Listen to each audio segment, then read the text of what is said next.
Thank you, everyone. I'm very pleased to be here to have the opportunity to speak with you about a profession that I love very much, and to talk to you about something that's very, very important, which is collaboration.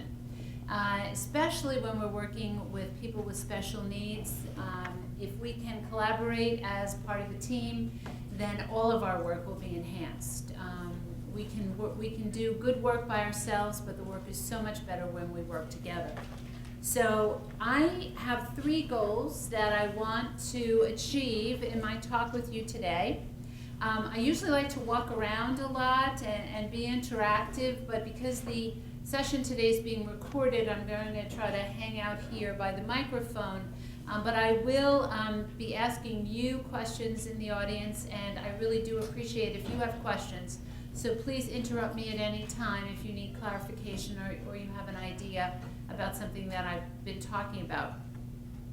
Anyway, what I wanted to achieve today in my talk with you are essentially 3 things. I wanted to share with you what a speech-language pathologist does. And I'm going to use the term speech therapist because it's easier to say. It's just easier. Sometimes we'll call ourselves SLPs, as speech-language pathologists, but it's fine if we say speech therapists because what we do is we do therapy when we work with people who have communication disorders. So that'll be the term that I'll use. And I'll essentially talk about what a speech therapist does in their work, and then I'll become more specific and talk about our role as therapists as part of a team working with individuals with special needs in the schools. And then I'll talk with you about what I think is an ideal partnership between families, teachers, and therapists. And I'm going to frame this by using a case study about a young man with whom I worked for most of his childhood, and I'll show you a little clip about him now as a young adult, and we'll talk about some of the goals that we worked on and how we achieved a lot of the work by working together as a true partnership between the family, the classroom teachers, and the therapists. What are speech therapists and what do they do? The scope of our work really covers individuals across the lifespan. So we work with anyone needing our services from an infant through a senior citizen. So it could be an infant born prematurely who has a feeding or swallowing disorder and is in the NICU in a hospital and can't take their nutrition by either breastfeeding or using a bottle, and they might need the work of a speech therapist to come in and to assist them, through an elderly gentleman who's had a stroke and perhaps has lost the ability to speak. And we can help that person recover some of their language, communicate with loved ones better, and support the family in the recovery. So it's a very diverse field. There's lots of different job opportunities in schools, as well as in hospitals, early intervention programs working with young children and their families, and also in private practice. I've spent my entire career as a speech pathologist working with families. My primary area of practice is with young children, and I spent the bulk of my time working with children with autism and their families. What we do as therapists is we have a very wide scope of practice, as we call it. We work on communication, and then we work on speech and swallowing. So because communication is a very broad term, usually underneath that we talk about speech, which is actually the physical aspect of talking. And when we refer to speech, we use terminology as in the following on the slide. So we talk about articulation. Does anyone have an idea what I mean when I say articulation? What does that refer to? Do you know? Yes? Being able to enunciate correctly and clearly. Right, being able to enunciate correctly and clearly, exactly. So learning the sound system of whatever language the person is speaking. So sometimes children have trouble learning appropriate sounds, and they can't, when they try to put sounds together to make words, the language sounds jarbled or garbled or jumbled. And and is hard for people to understand. And so if you have a child in your classroom who has a speech sound disorder or an articulation disorder, they're going to have trouble interacting with others in the classroom. They're going to have trouble giving you feedback. If you ask them a question as the teacher and they give you an answer and you can't understand it, then you don't have a way to evaluate their learning. If they can't be understood by others in the classroom, it's going to affect them socially. So the speech therapist works on articulation or speech sound production to help children be understood, because it's really important for them in order for them to be able to succeed in the academic environment. What do you think a problem with voice might be in a child in the schools? A voice problem, yes. If a boy has a voice that's too high, or if a girl's voice that's too low. Right, exactly. So the answer was if a boy has a pitch or a voice that's too high, or a female child has one that's too low. So they might have a pitch issue, which could make them feel perhaps socially awkward or uncomfortable in their situation in class, and would make them very shy and maybe not willing to talk with others. And so much about learning occurs through conversation and communication. Other problems that children will have with regard to their voice is you might have a child who is a perpetual screamer, a child who talks very, very loud, and as a result can develop chronic hoarseness, or what will eventually lead to vocal nodules, or like little calluses on their vocal cords, and their voice can become very rough and very scratchy. And sometimes the only way that can be healed is for them to stop talking, or they might have to have surgery. But once the vocal cords are healed, if they go back to their old behaviors, the voice problem returns. So then a speech therapist is really needed to help modify them, their voice practices behaviorally, so they can then communicate successfully in school. So we also work on voice problems. And the last item on that line is fluency. What would that be? Any idea? Yes. So like if there's stuttering involved? Exactly, stuttering. Stuttering is a disruption in the fluency of speech. Everyone has some level of disfluency. When I'm speaking to you now, you might hear that I might hesitate. Sometimes I'll start to say a word and then I'll correct it. That's a disfluent episode in my speech. It occurs very rarely, as is likely would occur in your speech if you don't have a diagnosis of a stuttering disorder or disfluency. So someone who has a stuttering problem is disfluent more than the typical speaker, so much more frequently that it disrupts or affects their ability to communicate. So again, if it occurs in a child, it's going to affect their ability to function well in the classroom, and that's why they would need the services of a speech therapist. Now with regard to language, when we talk about language, we divide it kind of neatly. It's kind of an artificial division, but it's a neat way to divide language into receptive language, or understanding, what we comprehend, and then expressive language, what we can produce. And usually we're talking about spoken language, but this can also be written language. So speech therapists actually have been kind of moving into this area of working on written language, and can't work on it, of course, in isolation. We'll usually work with a reading specialist or the classroom teacher on this. But language or communication can be spoken or written. And so we'll get into the written language aspect as well. So with regard to language, we're talking about things like vocabulary, being able to understand questions, commands, multi-step directions, all of things which are important to succeed in the classroom. When we're talking about expressive language, we're talking about the ability to put words together to make well-formed sentences, and then put these sentences together to make conversations. To put them together in a written format means writing a story or putting together a paragraph. So if you have a disruption in any of these areas, that would affect your ability to do well in the classroom, and you need the services of a speech therapist. So we work with people with developmental disorders like Down syndrome, autism, because overlaid on top of these disorders is a language or a communication impairment that often requires our services. And for adults, typically adults have acquired disorders like stroke or degenerative diseases like multiple sclerosis or ALS, someone who's had a traumatic brain injury, say from a car accident. Often they then have a disruption in their ability to communicate, and they'll need the services of a speech therapist.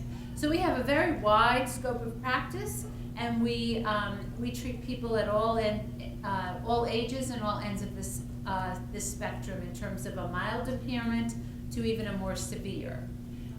But for your interests, I'll talk primarily about how we can be of service to children or individuals in the school system, because that's the population you're studying. And it's actually where more than half of speech therapists in the United States work. They work in the school system, in classrooms, or in specialized schools with children from 3 to 21 years of age needing some level of special education services. So what do we do when we work with these children? We essentially provide two kinds of functions.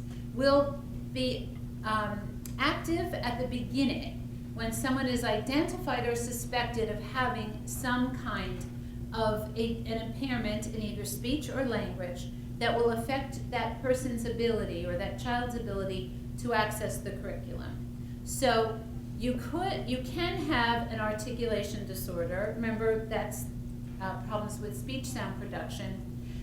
But it could be very mild. For example, a lisp. And a lisp is you just typically say an S sound incorrectly by putting your tongue in not the right way. But if someone has a lisp, do you think that will affect their ability to access the curriculum? No, it would be unlikely, unless it is so severe that it calls attention to itself, and then it affects the child's ability, perhaps, to participate in classroom discussion. But if someone has a very mild articulation problem, for example, a lisp, which is very common in young children, or a mild developmental lag in the acquisition of sounds at the right ages. So say if we have a 6-year-old who still says a W sound instead of an R. So they might say, I'm going to one instead of I'm going to run, or I see that bird instead of I see that bird. Okay, if someone at say 6 is making that kind of a speech sound error, if that's the only problem that they're presenting with, do you think that's going to affect their ability to participate in the classroom and do well? Probably not. So if we saw a child at that age with that kind of a speech presentation, we likely would say, not eligible for speech therapy in the schools. Would that child still be eligible for speech therapy? Depending on their age and how severe the problem was, they might, but not as part of their integrated school program. So the child and their family might seek services outside of the school, say for example in a private practice, but they would not qualify for speech therapy as part of their educational program paid for by the school or the school district because of the mild nature of the disorder and the fact that it is not impacting that child's ability to perform well or access the curriculum. Okay? So the speech therapist is going to be the person who's going to help determine whether or not the problem that is presenting has reached a threshold so that there is a disruption in that child's learning. So that's what they'll do. They'll evaluate children who are suspected of having a communication disorder that really affects academic performance. And they have to document that, and it's done through administration of formal tests, and there are guidelines in the special education code that determine how much of a delay the child must present with in order to qualify for speech therapy services. And in addition, the therapist will also do a functional assessment, so they'll observe the child in the classroom to see how the child's communication is actually happening real time, because someone could perform actually fairly well on a standardized test if they have a certain level of ability, yet because of perhaps social or pragmatic difficulties, I could imagine if they were a high-functioning individual with a mild form of autism, they might have lots of knowledge, but then have a lot of difficulty communicating that knowledge. So a functional assessment would then identify that this child, though they're scoring well on some standardized tests, they're having difficulty interacting with others in the classroom, it's affecting their ability to access the curriculum, then they'd be eligible for speech therapy. So that's one of the roles that a speech therapist does, is to assess and identify the need for speech therapy services, and then, of course, determine as part of the team how often a child will have services, and of course, where. Is this going to be in the classroom? Is this going to be pull-out? So we'll talk about that in a little bit. But those decisions are really never made in isolation.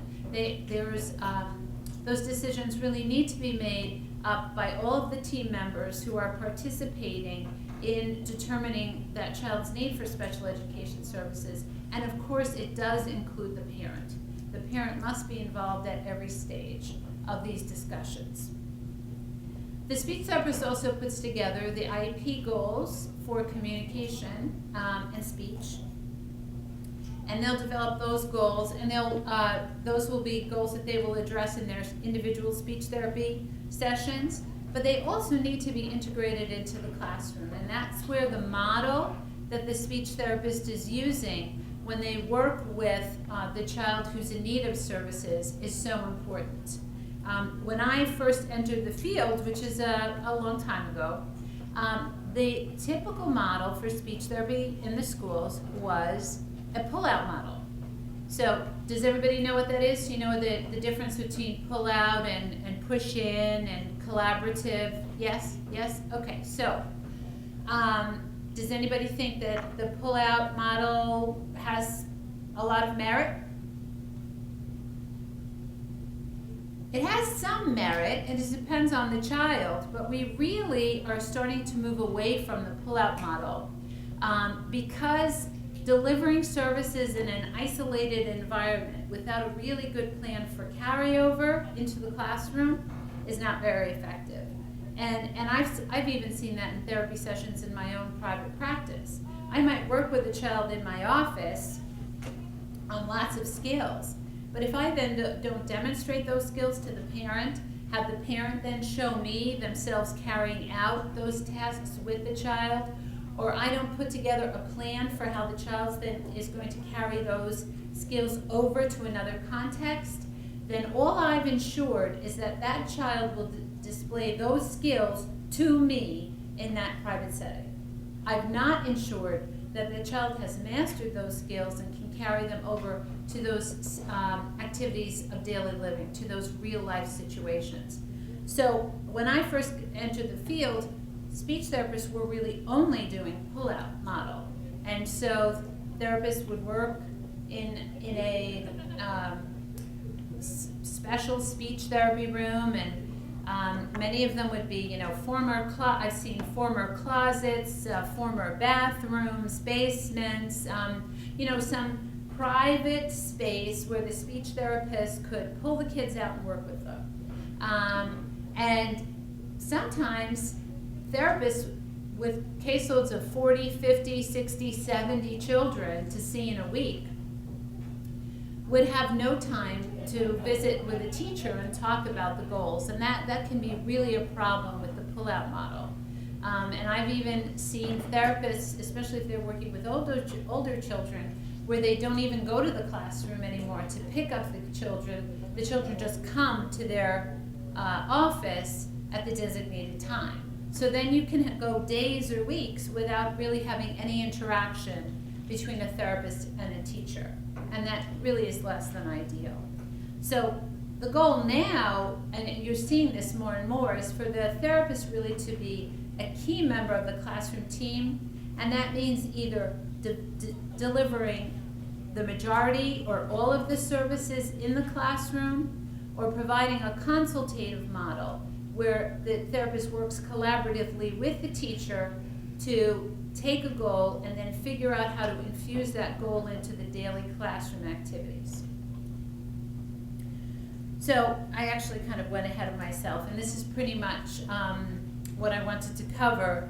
And we'll talk about this actually after I show you a brief video of a child, is actually a young man with whom I used to work. And this is actually a YouTube video that his mom posted on YouTube, which is a speech he gave. It's a capstone presentation that he had to give when he was a senior in high school.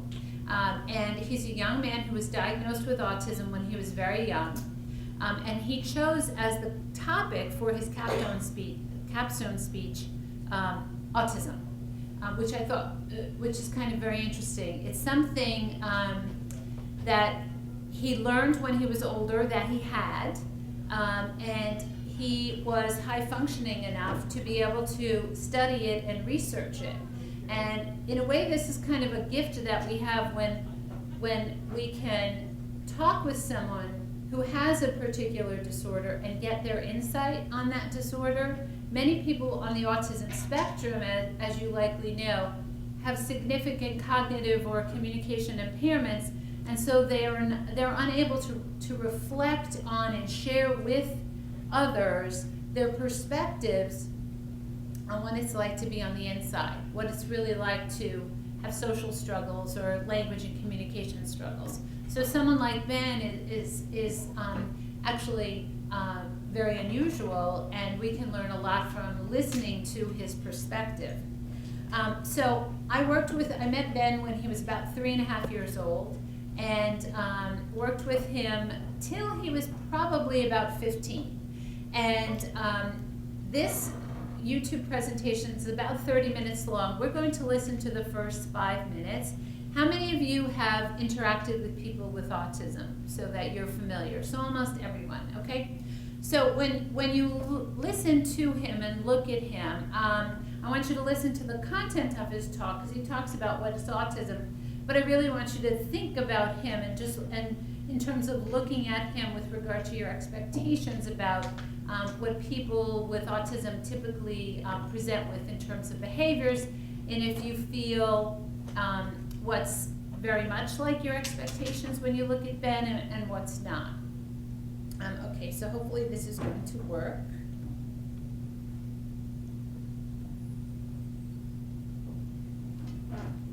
I don't really know about how to, I'm not a Mac user.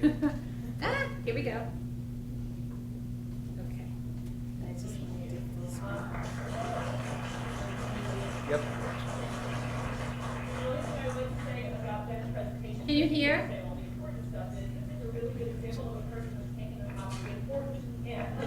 And decide to learn more about it and learn enough about it to teach you about it. And I think the speak-off presentation, this is a perfect one because it encompasses all of the things we ask our capstone students to do. Take something they care deeply about, if they already know something about, learn more about it and share it with us. Okay?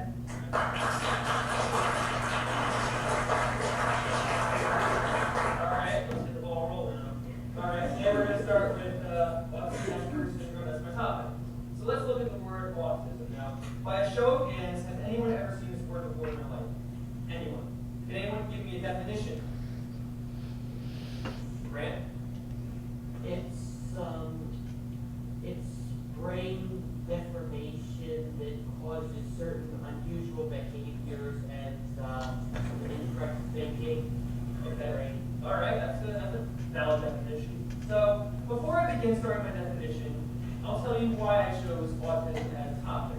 Now, I myself am diagnosed with Asperger's syndrome. I was diagnosed at 18 months old, and I had to take speech classes until 5th grade.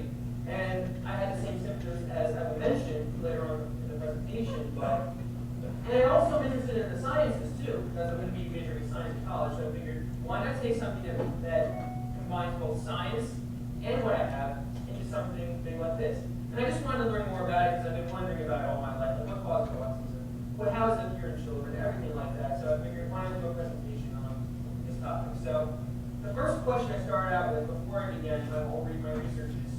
autism. And this is what I came up with.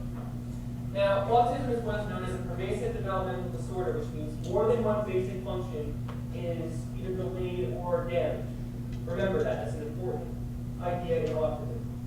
So you have autism here, but you have Asperger's syndrome as a different sort of thing. I'll get into that in a minute. But basically, they're both the same thing, but they're different nuances of each other. Then you have childhood disintegrated syndrome and Rett syndrome, which are also PEDs, but they're more serious stuff. I didn't really delve into this, but basically, you have more mental retardation. Dietary problems are especially prominent in childhood disintegrated syndrome. Rett syndrome is more mental retardation based on anything else, but basically, these are more serious conditions.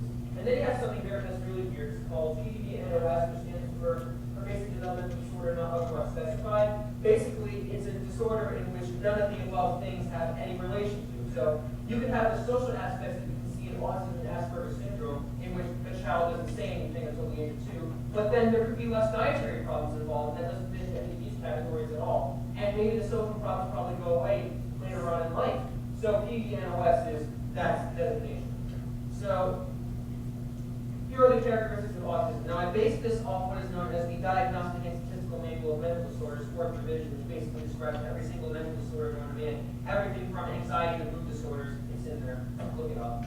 So anyway, we have the characteristics of autism here. We have impairment in nonverbal behaviors, which basically you have no eye contact. Eye contact is definitely gone. You have facial expression.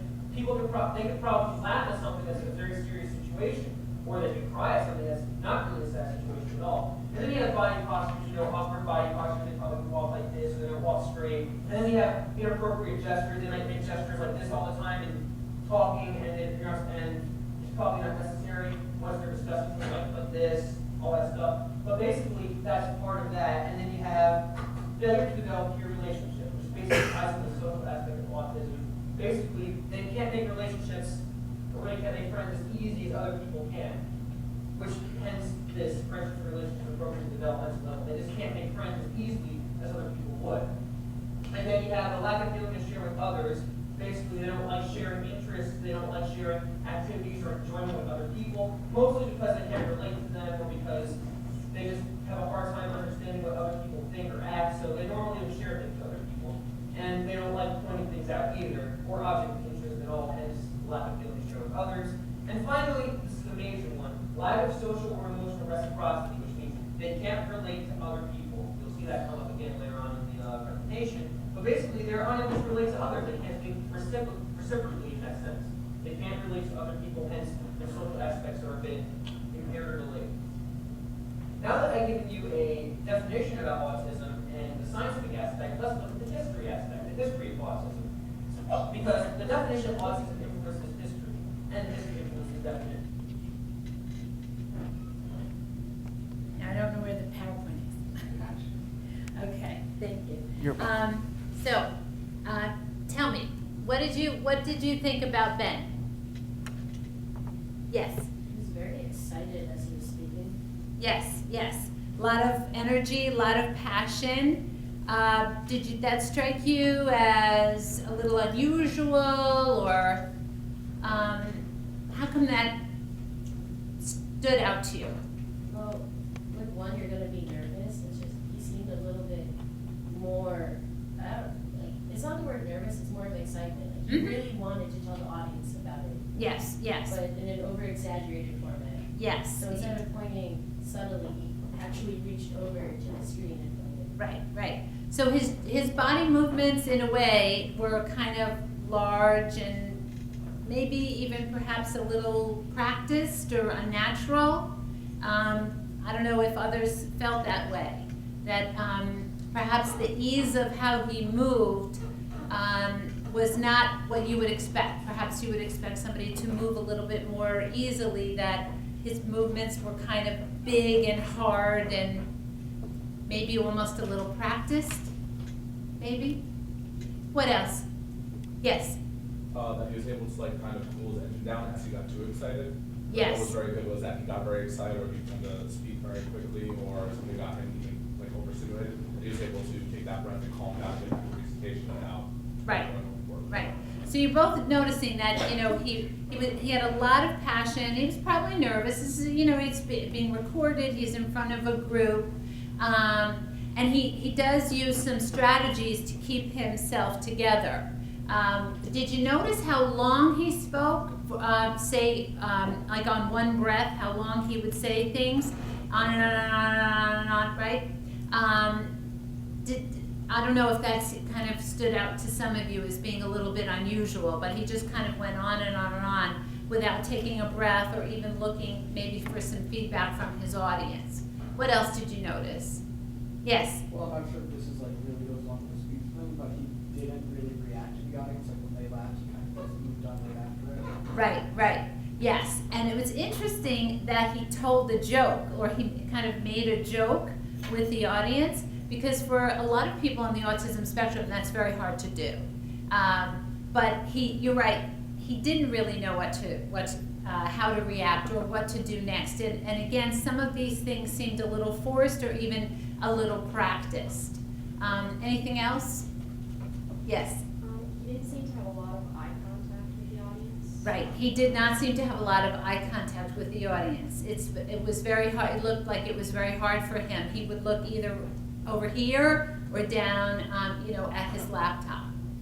So you could see there are some subtle things that really stand out, even though they're subtle, that might point to him being someone who has some difficulties with social interaction and communication. Now he shared that he has a diagnosis of Asperger's. He had a pretty typical course in that he was diagnosed with autism when he was younger, and then as it became apparent that he was so high functioning, his diagnosis changed to Asperger's, which is a whole other discussion that we won't get into, but it's actually kind of typical when you see someone who's fairly high functioning who has autism. There's a tendency to then say, well, perhaps they have an Asperger's disorder, whereas if you look back at his history, he actually doesn't fit the criteria for Asperger's, because he did have a very significant language delay and a very pretty significant delay in play and behavior that really qualify him more for the classic diagnosis of autism. Anything else you noticed about him? Were you surprised that he's so able? Were you surprised that he's so able? I mean, he's really one of the few success stories in terms of how capable he is. He's actually in college now. And his mom has, through the years, given me and other people who've worked with him lots of permission to share his story, because he really is quite a success story. He is not cured. He still has signs of autism, which if you sat down and spoke to him would become very apparent. I will assure you that this talk that he gave, he put his whole entire heart and soul into it, and probably in the months leading up to it, it was probably the only thing he wanted to talk about. And if you wanted to talk about something else, he particularly wouldn't be interested in talking with you about anything else. And that was a really hard thing that we worked on with him for years. And I'll talk with you about the therapy program over his life and how we worked on his goals with the teacher. But he really is quite an accomplished young man, is actually doing very well. He went to a specialized preschool, so he was diagnosed as having hyperlexia when he was 18 months old, but he really didn't start to get any therapy until he was 3. What Mom first thought was a great ability was the first sign that there was something really wrong. Because his first words were the names of alphabet letters, and she has this great video of him sitting in a tub with these little plastic alphabeet letters, and that's all he did, is he picked them up and said A, and then he put it down and then he'd say B, and then he'd pick another one up and say C, but he couldn't say splash or tub or anything else like that. He was diagnosed hyperlexic in that he could read the New York Times at 3, but without any comprehension. So what he was doing was he was phonetically decoding sounds and the letters, but without any meaning. And it was after that, when he started picking up words and reading them, and he had no idea what they meant, that the family then started to seek some services, and finally he started to get speech therapy when he was 3. But he was so high functioning that he moved out of a specialized preschool into a regular kindergarten, and that's when I started to work with him. So I was his supportive speech therapist all through his educational program. He got regular speech therapy through 5th grade, and then I started to see him on a consultative basis until he was about 15. And he went through regular ed his entire career then through 12th grade, and he was at a private school that is pretty high, has high academic standards. When he was in high school, the benefit of that classroom for him was that it was a very small class, and that's really where he benefited. But my role as the speech therapist was to work with the teacher and with the parents to identify the communication challenges that he was coming up with, that he was bumping up against really for his whole entire life, and then to figure out the best way to address those in the classroom setting. We would work on them in therapy, but really the most effective way was to really figure out a strategy to work on these in the classroom, because he'd spend all day in the classroom, and that was really his place, that was his social milieu. That's where he had friends. He didn't have friends after school. He didn't go home and play with the neighborhood kids because they couldn't understand him. They couldn't get him. So his safe haven, the place where he learned and where he interacted with people, was the classroom. So that's where we really had to do our intervention. We also wanted to figure out what were the goals of the family, and that's really key. You have to find out what are the goals and the values of the family. What do they see as an achievement that they have set for their child? And we have to join them where they are, and that's really key.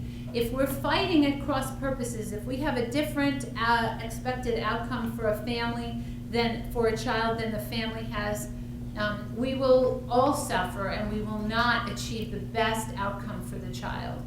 So his mom's goals were very lofty. She said, I want him to go to college. He will be just like everybody else. And for therapists and teachers looking at this 5-year-old who was very unusual, who didn't really like to talk to anybody about anything other than the one thought was that was in his own mind, and could not really interact with friends, it was almost incomprehensible for us to even contemplate that. And an instinct might be to try to dissuade the family from reaching their goals or their expectations. But that's futile, and that's only going to bring anger, disappointment, resentment, frustration, and feeling like we're working at cross purposes. So what we needed to do the best was to meet the family where they were and to say, okay, let's work together to achieve the best outcome for Ben. And then once we had a trusting environment, then we could talk about realistic expectations as we moved along the way. We were not going to set a goal of getting into college when he was 5, but we were going to set a goal of let's succeed in kindergarten. Let's get him so that he can interact with other children in his classroom, ask them questions, answer questions, participate in a classroom discussion about science or math. So we all had to decide that we were going to work together. And that's how he was able to, I believe, achieve as much as he could. Early on, our goals were focused around language, expanding sentences and his vocabulary. And what we figured out is that because he was hyperlexic, the best modality into him was the written modality. So I found that in therapy sessions, if I wanted Ben to use a grammatical sentence, I just had to write it down. So I could write down what he might say in a situation, show it to him on a card, and he would say it.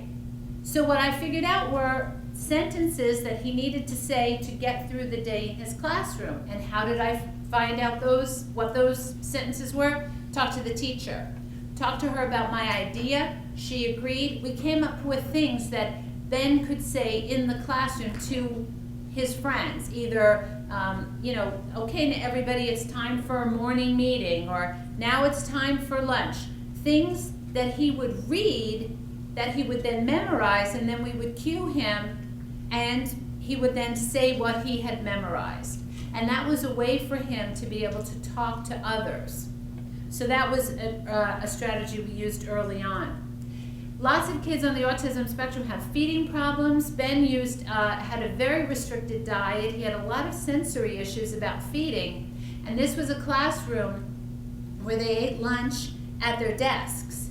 They didn't have a separate cafeteria. And he would gag if he saw someone else eating food that he didn't eat. And he ate a very small repertoire.